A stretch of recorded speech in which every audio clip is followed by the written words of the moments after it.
Thank you very much, Honorable Mr. Ahmed C., the State Minister of Finance and Economic Development of the Federal Democratic Republic of Ethiopia. My dear colleague, Mr. Carlos Lopez, Under Secretary General of the United Nations and Executive Secretary of ECA. My dear friend, Ambassador Maruping, Commissioner for Economic Affairs, African Union Commission. Our colleague, Ambassador Salim Seth Khamaseth, Permanent Representative of the Lao People's Democratic Republic to the United Nations and Chair of the Group of LLDCs, distinguished delegates from all the landlocked developing countries in Africa, transit countries, RECs, private sector, civil society, and of course the very important UN institutions and the regional institutions. It is an honor and pleasure for me to be here and jointly host the regional review meeting, which is an important part of the intergovernmental preparatory process of the Comprehensive Global 10-Year Review Conference on the Implementation of Almaty Program of Action. My office is highly appreciative of the support and partnership from the Economic Commission for Africa, and I would like to express my heartfelt thanks to my colleague, Executive Secretary Carlos Lopez, for this excellent partnership. I also thank ECA for excellent support provided for not only organizing this meeting, but also in providing substantive support. I also wish to recognize the contributions of the African Union Commission, a key partner in common development efforts in Africa. And I also, of course, thank the government of Ethiopia, in particular the minister, who has been very much supportive of the processes of the landlocked developing countries as we prepare for that, but also a very close involvement on the LLDC issues as a member of the Bureau in New York through their mission. My appreciation also goes to Ambassador Salim C. Khamaseth, who has ably chaired the LLDC group and actively promoted the special needs of the LLDCs in all the forums. Most importantly, I would like to thank you, the participants from all the landlocked developing countries, the transit countries, regional organizations, for the great interest that you have shown in this important meeting. It is also wonderful to see so many of our colleagues from the UN system and other multilateral institutions and the banks who have joined us at this particular meeting. I think looking at all this participation, a very varied participation of including of the private sector and civil society, I think I can fairly well say that this truly deserves the attention that we are receiving today, the issue of the landlocked developing country. Distinguished participants, ladies and gentlemen, we are hosting this meeting in Africa, a continent which is on the rise. All the studies within and outside Africa show that there is optimism in the air. Commitment is on the ground, and I have seen the leadership and ownership of the leaders in Africa for development efforts. What we are trying to do by way of organizing this meeting is to make sure that these successes are shared by all, and especially those who are landlocked developing countries as well as the transit developing countries. When we talk about the challenges that they face, we want to see that the full potentials of all the countries are fully harnessed to the maximum. Of the 31 LDCs, Africa is home to half of the landlocked developing countries. The aspirations of each LLDCs is to reduce and then eliminate poverty, achieve higher levels of development, and sustain economic growth.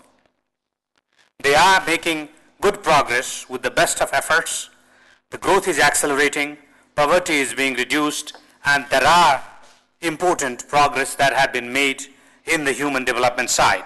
However, their geography, limited domestic purchasing power, remoteness from the markets, and lack of direct territorial access to the seaports puts them at disadvantage in harnessing their full potential to support their sustainable development efforts.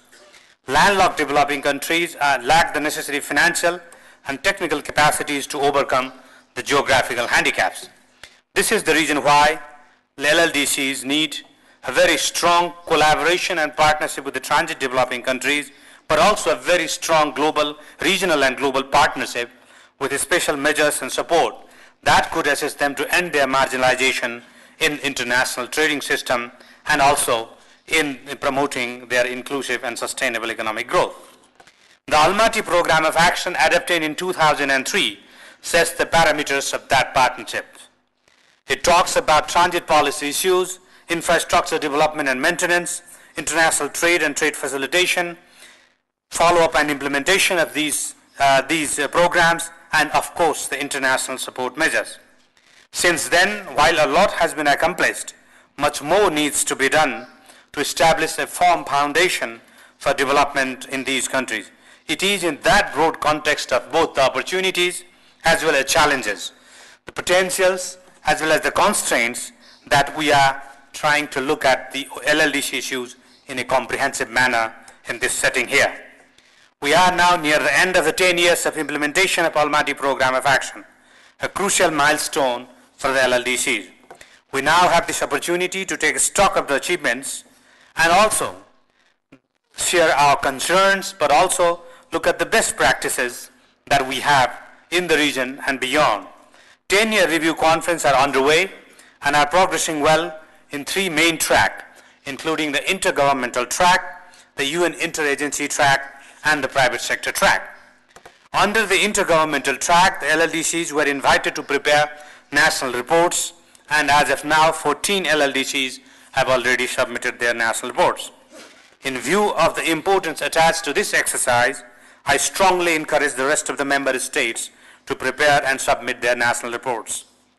The regional review meetings are being held in close collaboration with the UN regional commissions. The Euro-Asian Regional Review meeting was convened in March this year in Vientiane in Laos and adopted the Vientiane consensus that presents an assessment of the implementation of the Almaty program in the region and provides proposals for the next development decade. The Regional Review meeting for Latin America is being organized with ECLAC and will be held later this year. The UN interagency track and substantive preparations are led by the UN Interagency Consultative Group, which comprises the key UN system, international development and financial institutions, and other regional organizations. The group has already held 3 consultative meetings on the preparatory process of the conference. We have already successfully held a number of pre-conference events, including the thematic meeting on international trade, trade facilitation, and aid for trade, held in September 2012 in Almaty, back to back with the 4th meeting of the Ministers of Trade of landlocked developing countries. The brainstorming meeting on the priorities for a new development agenda for the LLDCs was held in March this year. The Transport Development and Trade Facilitation pre-conference event was also organized in collaboration with the World Bank in June this year. And 3rd of July 2013, on the sideline of the ECOSOC high-level segment in Geneva, we organized a side event on renewing global partnership for connecting LLDCs to the world markets. With regard to the private sector track, I would like to underscore the importance of their involvement in the preparatory process. The private sector, as Ambassador Maruping just also explained, is a major player for achieving sustainable development and structural transformation in LLDCs when we look at the access to the sea and of course also for the developmental activities. Most of the traders are part of the private sector. It provides important services including freight forwarding, insurance, transport, banking services, and of course they are an important source of both domestic investment and foreign direct investment. And they are very crucial for formation of public-private partnership, especially in promoting trade, infrastructure development, and facilitating transit. A steering committee has been set up to oversee the activities of the private sector that will culminate with an investment forum to be held as a high-level event at the conference in 2014. In accordance with the General Assembly Resolution 67-222, there will be 2 sessions of the Intergovernmental PrepCom of 2-day durations that will be held in 2014. Excellencies, ladies and gentlemen, I will now highlight a brief overview of the progress made by LLDCs and the key challenges that they face. Since the adoption of the Almaty Program of Action, LLDCs as a group have achieved higher annual rates of economic growth, which averaged between 6.6% between 2003 and 2007, but it slowed down to 3.6% in 2009 because of the global financial and economic crisis. While their average growth rate in 2011 was 6%, half of the LDCs, when you look at the disaggregated data of the LLDCs, they recorded a growth rate of less than 5%. In addition, 90% of African LLDCs have a low per capita GDP of less than $1,000 in real terms. On the social development front, although landlocked developing countries have experienced a positive trend in the Human Development Index since 2003, but part of the reason again is that they started from the very low initial conditions, and they have also made some advances in MDGs. Much more needs to be done. Poverty levels are still high in landlocked developing countries. In half of the landlocked developing countries, the proportion of the population living under 1.25 per person per day is much higher than other developing countries. Progress is slow on reducing hunger, child and maternal mortality, and improving access to sanitation. Furthermore, new and emerging challenges linked to global food, energy, and economic crises, as well as the negative impacts of climate change and environmental degradation, have increased tremendously the burden on LDC's economies, a burden that none of the countries can afford to confront themselves alone. The LLDCs as a group have recorded a notable increase in trade performance in recent years. The value of their merchandise exports in nominal terms increased from $33 billion in 2003 to $224 billion in 2011. That is a very substantial increase. However, despite this remarkable achievement, today the share of the group in global trade is still modest at 1.167%, showing continued marginalization of the group of LLDCs to the world economy. In addition, if you look at the disaggregated analysis of that global LLDC share, only 10% of the landlocked developing countries account for most of the exports, over 60%. If we set them aside, contribution of others is negligible. That's why this is where we really need to work together. Because of heavy reliance on primary commodities, the export concentration ratios for other developing countries have remained relatively stable below 0.15 since 2000. They have dramatically increased for the landlocked developing countries from 0.17 in 2000 to 0.38 in 2011, mostly owing to the higher world demand for minerals and fuels. Despite some progress, infrastructure gaps is a significant barrier to growth and competitiveness in LLDCs. Transport costs are still very high and have on an average increased in LLDCs. According to the World Bank's Doing Business 2013 report, the average cost of exporting a container for landlocked developing countries increased from $2,200 in 2006 to almost $3,000 in 2013. That's about a one-third increase in less than 5 years, while transit developing countries are only paying 50% of that cost. The highest transportation costs are in African and Central Asian LLDCs. These high costs continue to constitute the great impediments to LLDCs' trade competitiveness, equitable access to global markets, and overall contribution to the development of the countries concerned and the welfare of the people at the end of the day. That is how we are looking at it.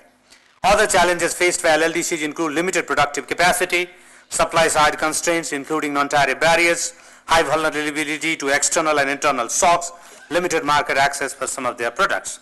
Total value addition from agriculture for LLDCs declined from 23% in 2001 to 18% in 2011. Value addition from manufacturing has also been on the decline. The manufacturing value added, a basic indicator of the level of industrialization, has declined precipitously from a peak of 18% in 1992, which compared to others is still very low, but now it has come down to 11.5% in 2011. I would like to reiterate, therefore, that although the LLDCs have improved their overall development performance, it is very clear that much remains to be done to continue helping them bridge this gap with other developing countries. I think there is a need to deeply engage the international community to support the LLDCs in the next decades in order to continue to build on the progress that have been made and also to deal with the constraints that consistently they face on a more sustainable development path. I would like to finally highlight some of the key elements which is really required to advance the LLDC's development agenda over the next decade that have resonated from many of the preparatory processes as well as many of the pre-conference events that we have organized so far. Investment in hard infrastructure is critical.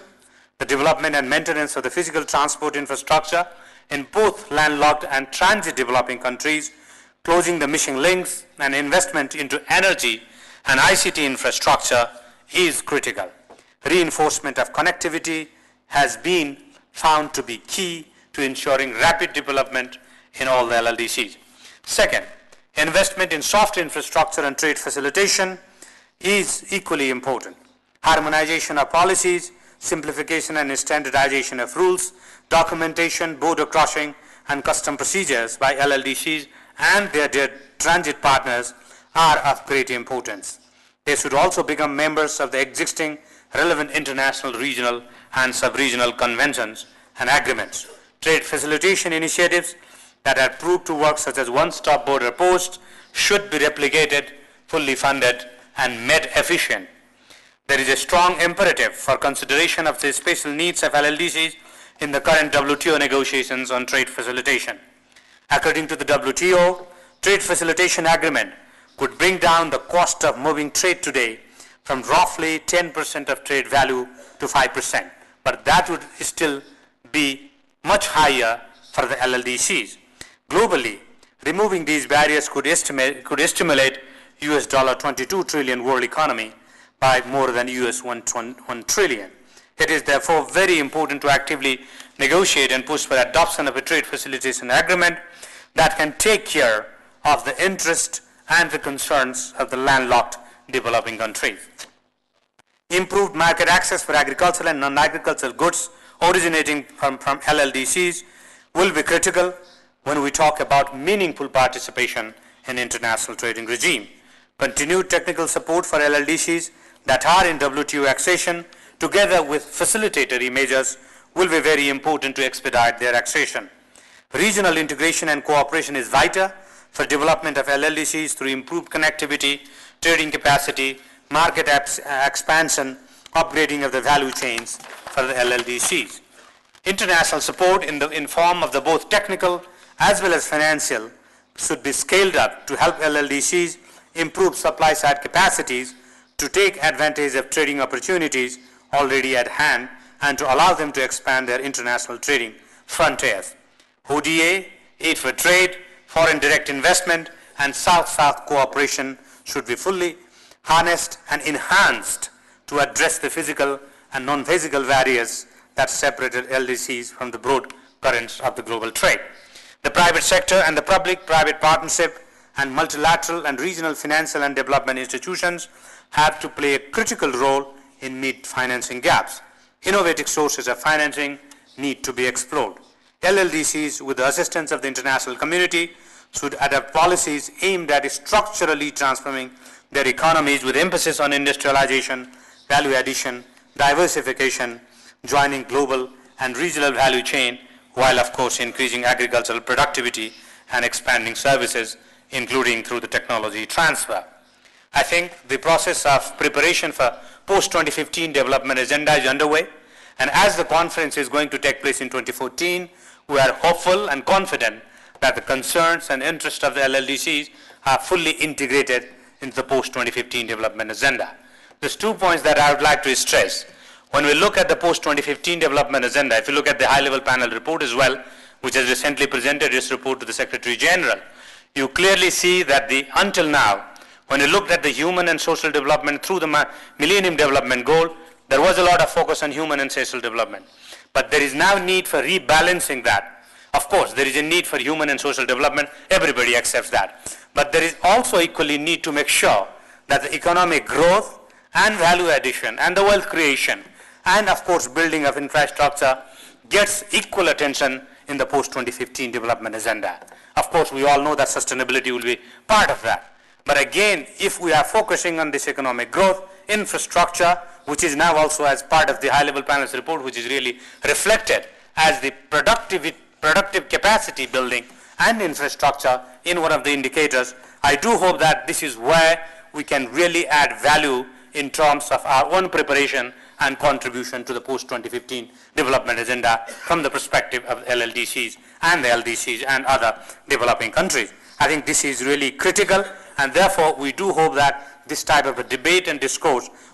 will make a lot of contribution to have a holistic development agenda that we are all looking forward to in post-2015. And finally, I would also like to say that what we are also really looking for is that there is a very strong national leadership. There is a need for a strong national leadership. There is a need for a strong strategy, and there is, of course, the multi-stakeholder approach to development in all the LLDCs. But equally important, what we have also stressed that we must have a mutual accountability mechanism. If there is a dedicated commitment from the national leadership, from the multi-stakeholder approach to development in these countries, there should be equally strong and enhanced level of global partnership. Without the two working together, we cannot have the development that we are talking about, we cannot have sustainable progress around the world, and we cannot have sustainable peace and security that we often talk about.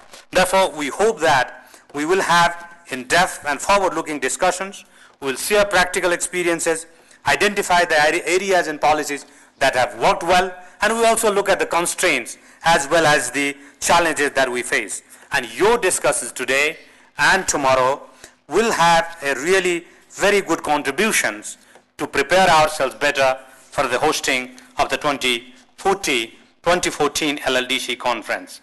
I believe that LLDC should not be left behind in this global development process.